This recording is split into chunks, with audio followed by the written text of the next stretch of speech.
I'm sure you've already heard about liquidity before, but what exactly is liquidity? And how does liquidity work? And how can we use it in order to make money? All of these questions are going to be answered in this video, and stay tuned until the end, because I'm also going to show you an indicator that detects all the liquidity concepts I'm going to show you in this video. In total, I differentiate from 3 different liquidity concepts, the first one being the failed to close liquidity, or FTC for short. It's basically when a wick breaks out of a consolidation and literally fails to close below the consolidation, marking a failed breakout. Now I ask you, where is liquidity? I'll give you 5 seconds. If you picked number 3, you were right. Here, liquidity is at the candle's low. Why is this so?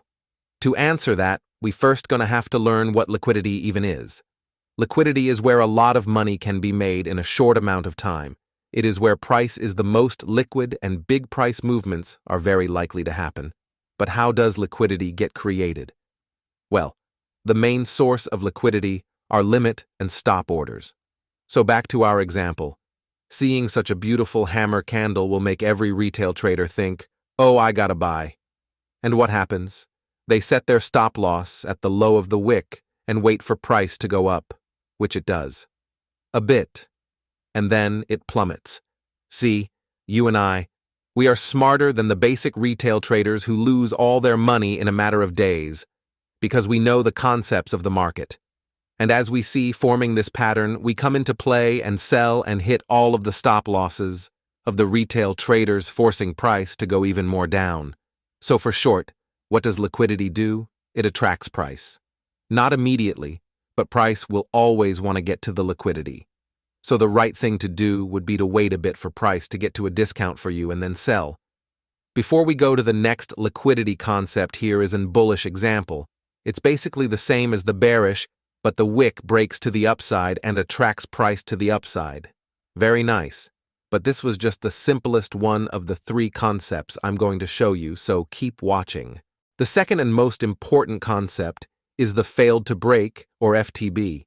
It is where price came again up to a supply level and made the retail traders want to sell. Because why not sell at a supply level? But what do? We always do the exact opposite thing as the retail traders and buy. So let's first wait a bit for all the retail traders to open their positions. They're going to lose very soon because of us, the smarter traders. So as we see price go down, because of all the retail traders selling, we start to buy because we want to hit their stop losses and let price make a break of structure. Easy, right? Let's see a bearish example. We created a demand zone, then price failed to close below that demand zone, and after it went up a bit, it went below the zone.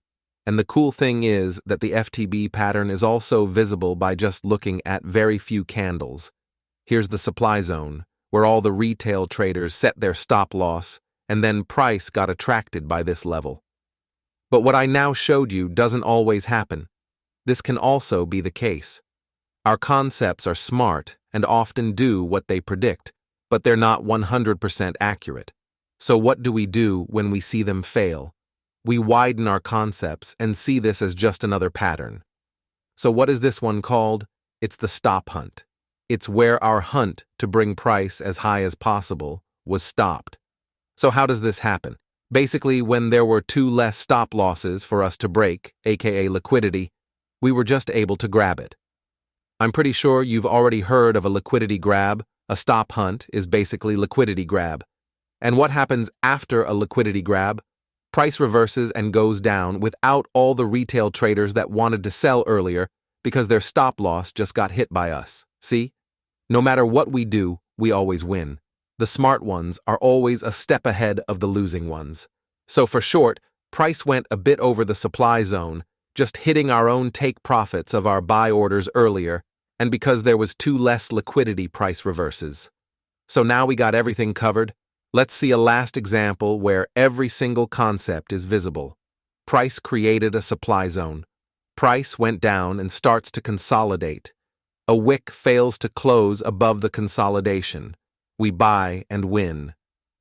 Then we see price hit the supply zone again, and we wait for our discount and buy and win. Now we see price again close below the supply zone and sell, and win again.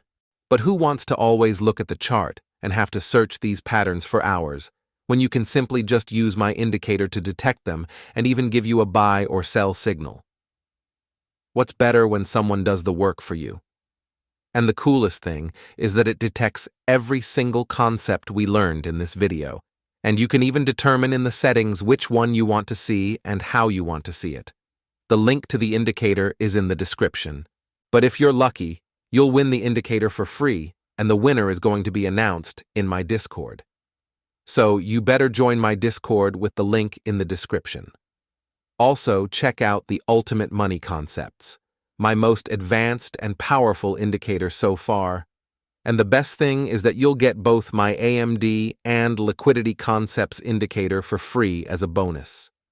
Subscribe so you won't miss out on all the other smart concepts I'm going to show you in the future, and I wish you the biggest profits.